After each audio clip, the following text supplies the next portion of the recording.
Ya, Roy Suryo dia udah dapat MBG belum tuh? Karena dia masih anak SMA tuh.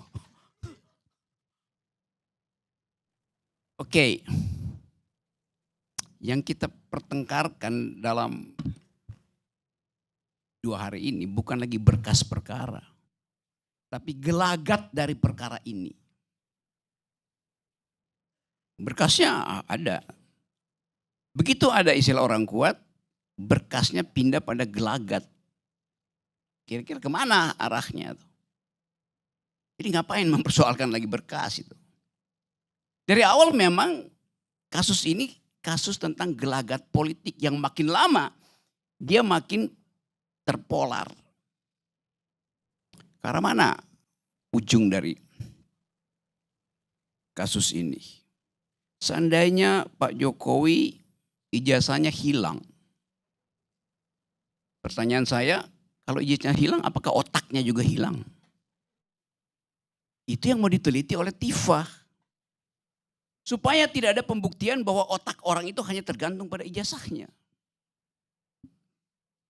Kan di balik kasus ini kita bertengkar, emang Pak Jokowi punya otak enggak tuh?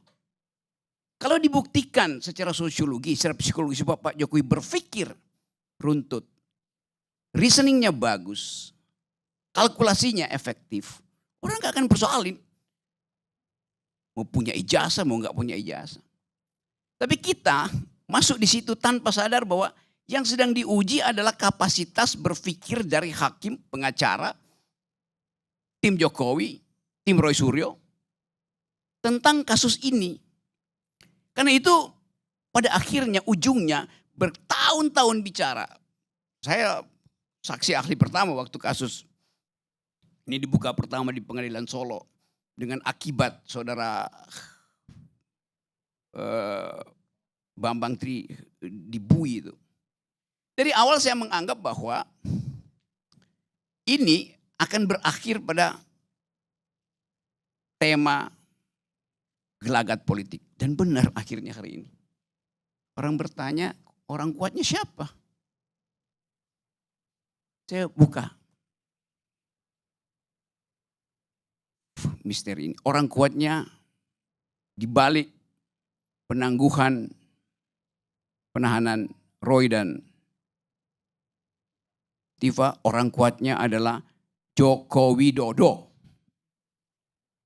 Yang menghendaki mereka ditangguhkan adalah Joko Widodo. Lalu orang tanya, lu tahu dari mana, Rok?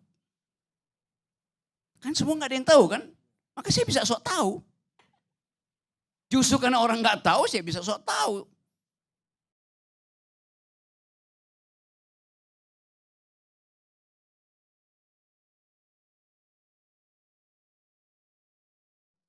Di dalam imajinasi saya bertemu dengan Pak Jokowi dan Jokowi berpikir bahwa sebaiknya ditangguhkan.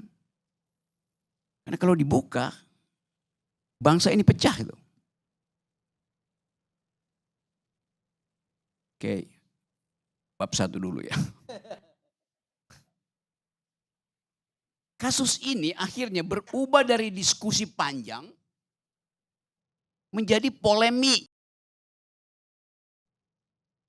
Polemik itu apa tuh? Dalam bahasa Yunani polemik itu kata dasarnya polemos, artinya perang. Tapi kita bukan pakai perang senjata, bukan pakai perang hukum, bahkan bukan pakai perang kata-kata. Kita perang pakai persepsi kok. Dari awal perangnya persepsi. Bukan untuk memenangkan kebenaran, tapi untuk memenangkan persepsi. Ada nggak ijazahnya? Ada. Mana ijazahnya? Hilang. Cari di mana? Mungkin masih ada berkasnya di Pasar Pramuka. Kita masuk di dalam upaya untuk membongkar sesuatu. Yang kalau kita tanya pada Sherlock Holmes bilang, Watson, it is elementer. Kata Sherlock Holmes pada asistennya yang adalah doktor ilmu kimia. Elementer. Kau kan ahli kimia, uji aja kimianya barang itu. Watson kan bilang, iya gue mau uji kimia, gue ahli kimia buat tahu pH-nya, buat tahu kandungan karbonnya. Tapi barangnya nggak ada, bagaimana mau diuji? Jadi selalu kita masuk dalam polemik. Hanya untuk menduga nih asli apa palsu. Jadi karena kita berpolemik, makin lama sinopsis kita itu makin sempit. Lalu akhirnya dia menyempit sempurna mencari orang di belakang. Masalah-masalah ini, orang kuat. Siapa orang kuatnya? Teori orang kuat itu di dalam tragedi Yunani, kalau ada Anda ikut senang untuk mengikuti cerita tragedi Yunani, orang kuat itu selalu nasibnya buruk. Oedipus itu buruk nasibnya tuh. Dia nggak tahu siapa ayahnya, dia bunuh ayahnya, dia nggak tahu siapa istri ayahnya, dia kawinin istri ayahnya, dia kawinin ibunya sendiri. Akhirnya dia hancur. Jadi setiap teori orang kuat sebetulnya di belakang teori orang kuat ada yang tidak dijebloskan oleh nasib, oleh takdir. Nggak ada orang kuat yang datang dan kemudian sukses. Siapa yang jadi orang kuat? Soeharto orang kuat hancur. Stalin orang kuat hancur. Hitler orang kuat hancur. Jadi kita mau coba lihat sebetulnya kenapa kata orang kuat itu dimunculkan dalam polemik hari ini. Kan konyol. Orang yang paling kuat di negeri ini yang mampu menuntun kita berdebat secara akal sehat ya Karni Ilyas.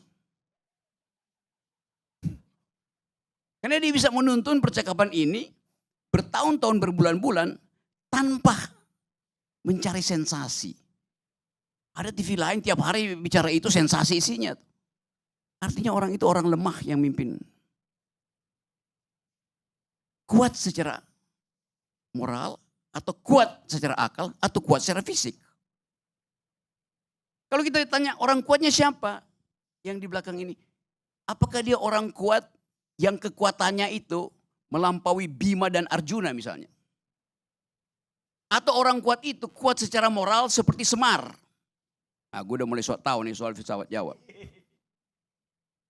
Pada akhirnya orang akan tunggu itu sebetulnya. Jadi dalam percakapan yang akan datang, kita masih akan menyaksikan polemik akan berlangsung. Dan betul, Astiari tadi, ya mungkin 20 tahun baru selesai soal ini kan.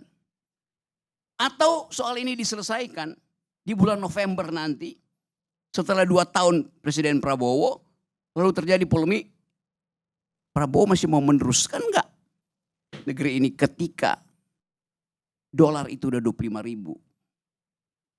Itu bisa kita hitung. Tadi ada berita bahwa Federal Reserve akan naikkan suku bunga. Artinya dolar akan dipanggil pulang ke Amerika. Pada saat yang sama orang berharap oke, silakan dolar pulang. Karena nggak ada soal tuh. Rupiah itu masih bisa dipakai kok. Intervensi masih dilakukan. Tetapi kalau Hormuz nggak dibuka, impactnya langsung ke dapur mak-mak. Berhenti kasus Jokowi ijazah palsu. Mak-mak merasa bahwa mau palsu nggak palsu. Yang penting dapur berasap. Polemik ini juga akan nyasar ke situ. Jadi variabelnya begitu banyak. Tapi udah masuk ke dalam sistem hukum pengadilan. Ya ikuti aja. Tetapi kalau misalnya Pak Jokowi menang di pengadilan, apakah dia menang di hati rakyat? Yang menganggap bahwa kesulitan ekonomi hari ini dimulai oleh pemborosan anggaran IKN. Akan ada orang yang menulis itu. Lalu Kompor masuk lagi di situ. Jadi kita coba teduhkan sementara akal sehat kita. Supaya gelora kita untuk marah. Gelora itu, energi untuk marah itu kita alihkan pada soal-soal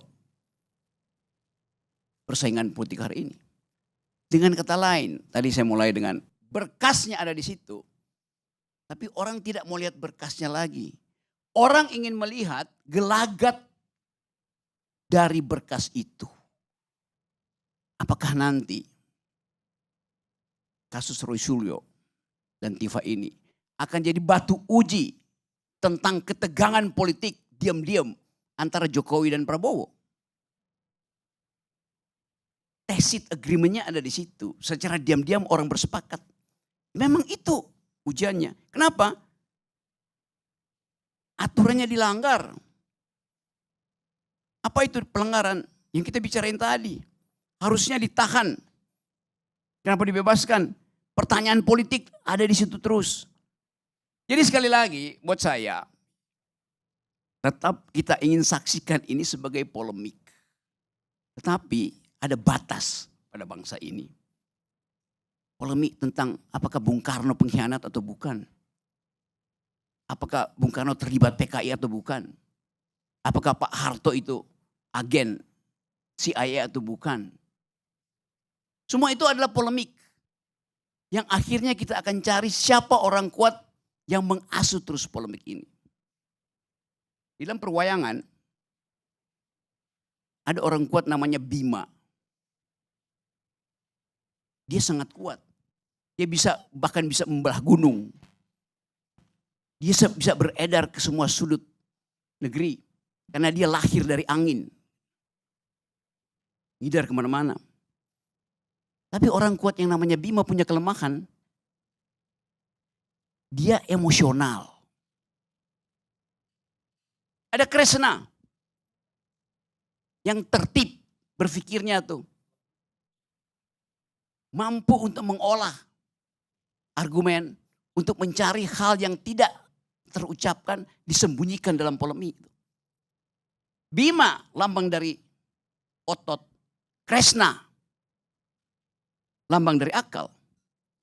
Tapi debat, perseteruan antara Kurawa dan Pandawa diakhiri oleh kebijakan seorang gendut perutnya yang namanya Semar. Semar bilang begini, demi keutuhan, saya mengalah supaya kebenaran menang. Terima kasih.